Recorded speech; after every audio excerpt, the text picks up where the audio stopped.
If you've played a recent Telltale game, you're probably familiar with the screen like this, and especially messages like this. Also, probably things like this. Aside from that last one, those little interjections while playing have helped Telltale craft their own method of interactive storytelling that's not subtle, but also subtle. And I don't throw out a contradictory statement like that to sound like I know everything, although I hope it might raise a few of your eyebrows. This is Playing with Narration, a series on video game storytelling focusing on methods unique to the medium. And this particular video is on Telltale adventure games, more specifically how those interjections on the screen affect how these fantastic stories are actually told. Two quick notes before going further. First, I'm not going to make assumptions about why Telltale made the decisions that they did. I wasn't there during development. My aim here is to explore the end effect the text bubbles have on players. By the way, I'm going to refer to those text bubbles just as bubbles from here on out. Second, video game design lingo is pretty fluid, and I've been making up terms in my head as I've been writing this video. So although I'll explain what I mean if I use a term that I've basically made up, don't be shocked if you already know a better name for this game design philosophy that I've given my own name to. By the way, I lied. There's actually a third note. I'm going to only look at Walking Dead Season 1, Tales from the Borderlands, and The Wolf Among Us. Telltale games push the idea of choice and consequence from the very first screen, but choice is inherently in every game. Which is not to say that every choice has the same type of effect. Look at the first encounter with a Goomba in Super Mario Bros. The player has to make a choice between jumping over the Goomba, on it, or not jumping at all. Each choice has a different result. Each result affects how the game can be played. For example, jumping over the Goomba means you can still jump on it, interacting with it, afterwards. Jumping on it eliminates it from any more player interaction entirely, and rewards points. This kind of result that affects how a player can interact with a game world is what I've been calling play results, which are pretty much the only type of results in games like Super Mario Bros. Because the decisions you make in this game can't actually change the narrative. But on the other end of the spectrum, we have narrative-heavy games, like the Witcher or Mass Effect series. These games continually emphasize the impact the player has on the story, with hard decisions that have major ramifications, although not every decision actually has an effect on gameplay. For instance, who you romance in Mass Effect has no real effect on how the game is played, aside from a few new dialogue options opening up. So consequences like these, I've been calling narrative results. As the name implies, these are results where the narrative has been directly changed due to player involvement. But Mass Effect has play results too, like armor and weapon upgrades that change your abilities and options in the game. But more importantly, many Mass Effect decisions use both. Choosing who lives and who dies has clear narrative results, and with that character's death, they will no longer be available to use in your squad, changing how you can play the game. All of this is to say, every game has choice, with play results, and a lot of games centered on narrative, like Mass Effect, incorporate narrative results. So, where does Telltale come in? Telltale makes interesting use of another type of result, which I've been calling bubble result. That's when the game acknowledges the player with no in-game context, usually with text. Okay, here's what I mean. See this clip from Halo Wars? That, right there, is a bubble result. Not to get weird and abstract here, but it calls attention to the relationship between the game and the player. Remember like 2 sentences ago where I said bubbles have no in-game context? See, some games have moments where they talk to or about some character or concept, but they're clearly referring to the player's role as the, well, player. Bubbles aren't like that. No one is aware of them except the player. Their existence can only be justified by acknowledging that weird space between player and game. Okay, this is getting complicated, so let me take you back to school for a minute. Do you remember in between the teenage angst and hormonal outbursts when your English teacher taught you about dramatic irony? If you don't, it's when you're reading or watching something and you know something important that another character doesn't. Basically, your role as a spectator of a story is unique, and same goes for your role as the player of a game. No matter how immersive a game might be at some point, it has to acknowledge the player's existence as a player, not as the in-game avatar. You will never be Lee Everett, Bigby Wolf, Reese, or Fiona. They can only represent you. And even then, representing the player in an avatar is limited to whatever the game allows for. You still there? Hope you are. Anyway, usually bubbles are so innocuous you don't really notice unless they're particularly numerous or condescending. What makes Telltale different is while they also use these bubbles for instructions, they found a way to incorporate them into the game for narrative purposes. Because more than just providing instructions, bubbles can influence how players make future decisions and provide extra reason for the player to reflect on themselves. It's bad enough when you say something you might regret. It's made worse when the game emphasizes your decision's impact with a bubble response. I mean, big choices are pretty obvious in most consequence narrative-heavy games. Same goes for Telltale. but they use bubbles to give smaller decisions and consequences more weight. Look at this segment from Walking Dead Episode 1. Tell me, which question and answer has more impact? What did you say your name was? It's Lee. Nice to meet you, Lee. I'm Herschel Green. How'd this happen? I fell, trying to get away from one of those things. That's so. What type of danger has the girl seen? The decision to tell Herschel Lee's name, according to the game, is more important than telling him how Lee got injured. If we take that conclusion to what I believe is the logical extent, the game says this particular choice has more value than any in the entire episode that did not result in a bubble. You might not notice this much if you're not looking for it, and I'm sure many Telltale fans would reply that it doesn't matter what the game says, what matters is what they felt in the moment. And I agree to a point, but you can't deny that when a player's actions conjure up a bubble, value is inherently being placed on one choice rather than another. Sometimes Telltale also uses the bubbles as rewards for the player. In Episode 2 of The Wolf Among Us, properly connecting the evidence of the crime scene results in a bubble that tells you you're a smart cookie.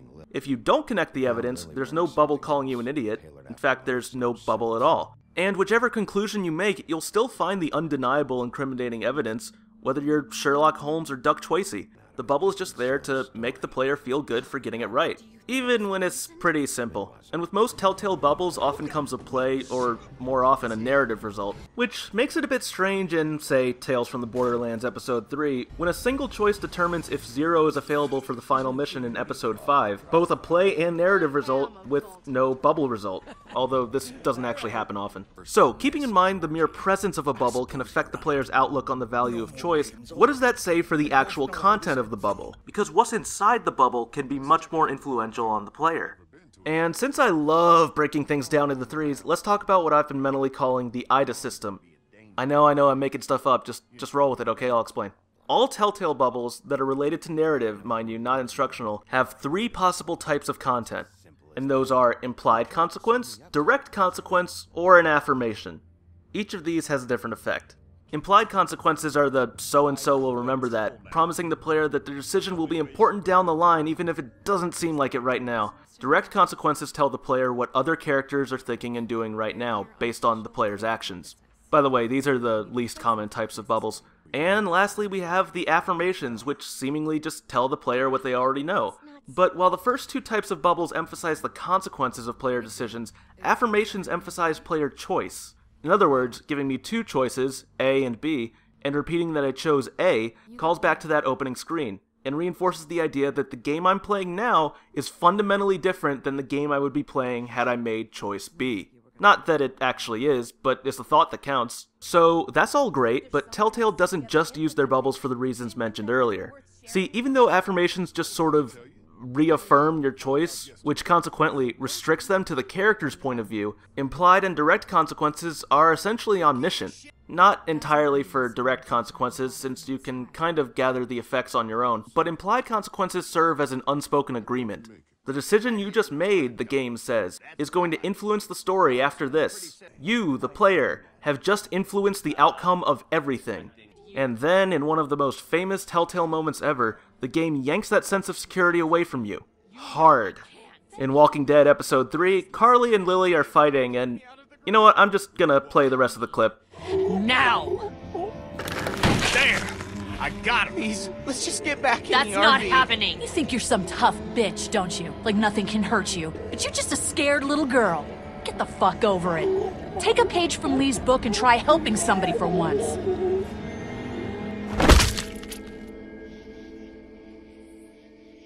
Now, what the fuck's the problem? Carley will remember that, the game says, and 10 seconds later, she's dead. It's surprising to say the least, but more importantly, it's unsettling. You can't trust the game anymore. Sure, the bubbles are technically still omniscient, but Telltale can use them to lie. The shock isn't just from Carley getting killed, it's getting killed after the game implied she was going to live. At least long enough for your decision to have more of an effect on her. Hypothetically, if the text in that bubble had been, "You sided with Carley" instead, that scene loses its impact. Telltale's bubbles get so integrated into the player's mind that they're as ubiquitous as the bubbles in AAA games telling you where to go. So Telltale's able to cleverly subvert their own storytelling method for fascinating results. This isn't to say that implied consequences are the only interesting bubble Telltale uses, and when done right, they can make fantastic, effective bubbles with direct consequences and even affirmations. And the game can use bubbles to lie to you in other ways. In this scene from the same episode, Chuck asks Lee what the plan is when they arrive in Savannah. All 4 possible answers result in the same "Chuck doesn't like that" bubble. Contrasting that earlier Wolf Among Us bubble as reward moment, the bubble here will always intend to make the player feel bad and unprepared, so Lee has a reason to teach Clementine survival skills in the next scene. Telltale gets a lot of mileage out of subverting player expectations, especially for the sake of comedy.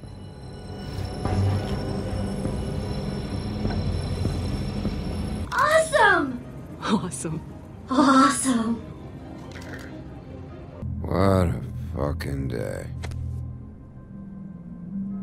Come on, Reese, just tell it to run. Self-destruct option available. I mostly use clips of Tales from the Borderlands there, and I'm of the opinion that it's the best use Telltale has made of bubbles, which is only natural since self-conscious narration often works best with comedy, although the dramatic examples earlier shows that it doesn't have to all be played for laughs either. It's also important that bubbles be effective because it helps make up for the lack of play results. See? That results tangent did come up again. Telltale games have a lot of narrative results, no question, but not a lot of play results. I mean, sure, there are moments like Lee's extra weapon if you kept his arm in episode 5 of The Walking Dead, but those are few and far between. Telltale critics will chalk that up to lack of interactivity, and in fairness, playing Telltale games more than once, or talking to people who made different decisions, makes you realize how every story, no matter how different, is going down the same path. But, and I may lose some of you here, screw it, bubble results help compensate for that. Don't get me wrong, anything that changes how you interact with a virtual world, which is a result of your choice, is going to be more effective than a short text message. Bubbles, though, are still a response. They are still a consequence even if the cause might not have any in-game explanation. But by taking a device used for instructing the player and repurposing it to make them feel like a greater part of the story, Telltale has given much more value to seeing a bubble pop up. And just thinking that the text on screen is entirely a result of your actions, even when it's not, can be a powerful tool for making the players feel like this is their story. Even if your options for interacting with the world are the same as another player's, your exact experience doesn't have to be, in small ways, that for some players can mean big ways. But the argument that you had different experiences than other players, even when the game ends the same, didn't help with Mass Effect 3, and I doubt it would help Telltale much either if their bubbles never contained anything interesting. In fact, perhaps the most important thing in making a bubble effective, for drama or humor, is the wording. Call of Duty Advanced Warfare has the infamous press X to pay respects, but what makes that any less condescending than this bubble in The Walking Dead Episode 1? Besides the disrespect for the armed forces. Another one I find strange is this scene in Episode 3, where you react to Ben telling you the truth about the bandits. All but one response, which results in an affirmation saying you took the aggressive path, all have the direct consequence, Ben noticed your reaction. Well, what the hell else was he gonna do? But when done right, wording can make an already major choice feel bigger. In Episode 5 of The Wolf Among Us, 2 of the options for dealing with the Crooked Man are killing him, either by throwing him down the witching well or just tearing his head off. Tell me, out of the bubbles that result for each choice, which is more striking? No, I won't.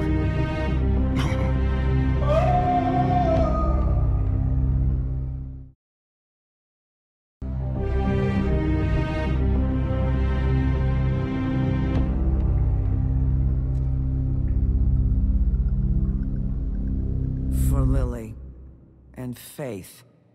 I think the answer is clear. And take this scene from Walking Dead Episode 2.